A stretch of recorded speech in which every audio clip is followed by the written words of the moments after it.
It's me again. I just wanted to let y'all know, I think this is the first time I'll be addressing anybody from Denmark since we got back from Denmark. And thank you guys for the love and attention that you showed to my wife and I when we were there. We really loved you guys before we went to Denmark. We love you a whole lot more now. It was so great to see you all in your natural environment. Denmark will always be a part of our memories now. I guess we were so impressed being there, but I guess one of the things that impressed us, some of the things that impressed us so much, was how clean and orderly your country is, how friendly the people are, and it was just a really good experience. I was really excited to see how the churches in Denmark are hungry, and they seem to be so interested in wanting to learn more and know of the Lord. That was really exciting to me. And as you already found out, I can talk a lot, so I felt so good being there and sharing so much. A lot of people told me, I'm sorry that we worked you so much and had you so busy. Are you kidding? I loved it. It was great. And but anyway, it's been good to be back in Honduras. And as Catherine was asking me what is new since I've been back, and I guess one of the main things new and exciting to me is just to see the way that our staff have really stepped up. They've they're doing a better job, and they've taken their responsibilities much more to heart.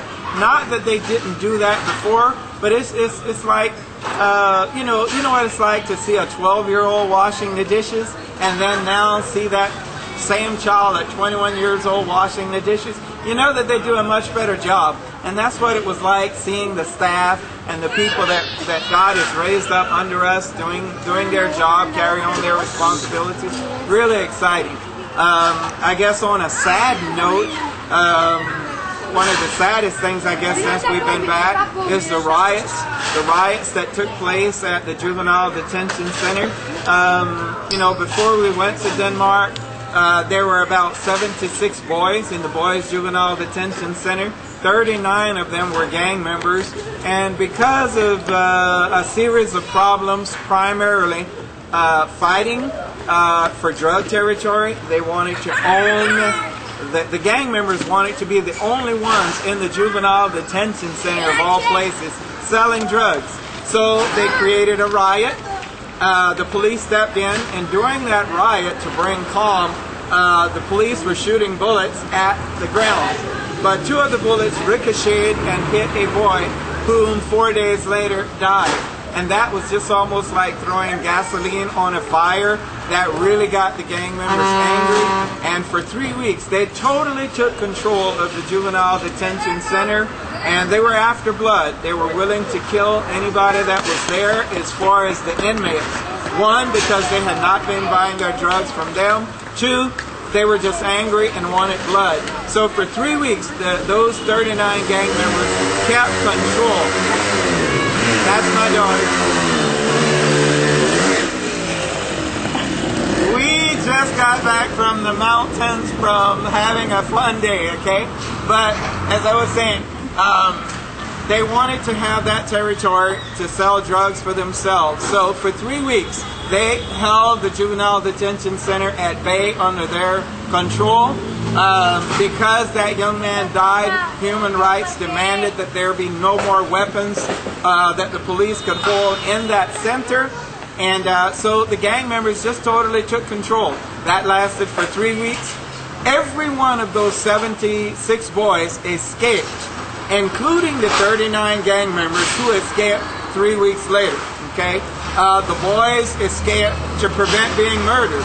Okay, so just over that 3 week time, it went from being 76 boys down to the 4 that was left. And those 4 that were left were all believers. Even though it was 39 gang members had the center under their control, the only people that they would allow in the center during this time was one boy who had been a former gang member, a rival to them, okay, a rival member. But because of his Christian testimony, they would allow him to be the middleman between them and the staff. And of course, the only other 2 people were our staff, 2 of the guys from our church here, Marvin, as many of you will remember, and John Carlos. Okay, that's been the most devastating thing. Situations like these boys. One of the things in the last 7 months, we're right here in front of our church. And in the last 7 months, I have noticed a big increase of boys between the ages of 8, 9, and 10 years old coming to the streets. When you guys were here and visiting and we went to the street, you notice it was like 15, 16 years old and older. As of the last 7 months, I'm seeing a steady increase of more and more boys on the streets that are 8, 9, 10 years old, and even girls. These 2, the one in the red shirt is 13. He has no parents. He's a total orphan. And the one sitting there has both parents, but just doesn't want to be at home, rebellious. And both of them, 12, and the one again, 13 in the red shirt, are on the streets. This, I've known the one before, the taller of the 2, the 12-year-old with the striped shirt. He was in Casitas Kennedy, escaped. They found their way here, and they're hungry and asking me for food. And your fellow country person, Catherine, just gave us the money. And my daughter just came back from buying the chicken where we will feed them. But this is another one of the saddest things that I'm seeing now since we've been back. More and more kids like this turning to the streets. I deeply appreciate the fact that Red Viva and Impact comes here to help us with situations like this, with situations like at the daycare centers and our staff. Everything that we're doing here, we couldn't do it just ourselves. So the fact that you guys come, the fact that you guys take of your time, your money, and all of that is a real blessing to us. And we need that. I know that Red Viva exists because of children in need and in risk. Manos extendidas, that's why we're here, for the same reason. So I love the partnership that we have. We've got a lot of work to do, folks. Let's keep doing it together and trusting the Lord. We'll get it done. I bless y'all. La otra. La otra, Rolando. La otra. La otra. Siéntese. La otra. Pasa. Siéntese y deja de ser así. Diga, ya dijo gracias, señora. Gracias. Gracias. Gracias. La otra. Gracias, Rolando. Gracias. ¿A la mujer?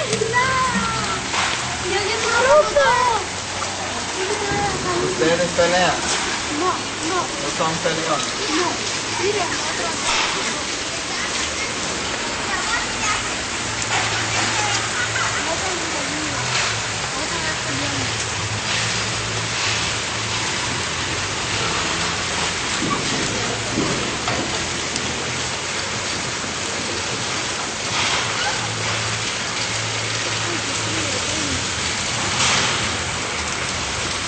Frío, que hambre. Y ponga las camisas, pues. ¿Para qué se lo regalaron? Póngalo. Pero debe ponerlo por bajo para que no se ensucie. Quita eso. Y vamos al otro. Sí, así no se va a ensuciar. Como hay blanco. No.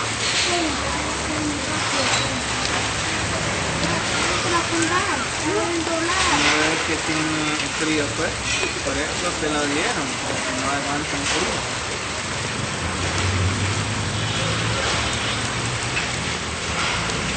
Póngalo.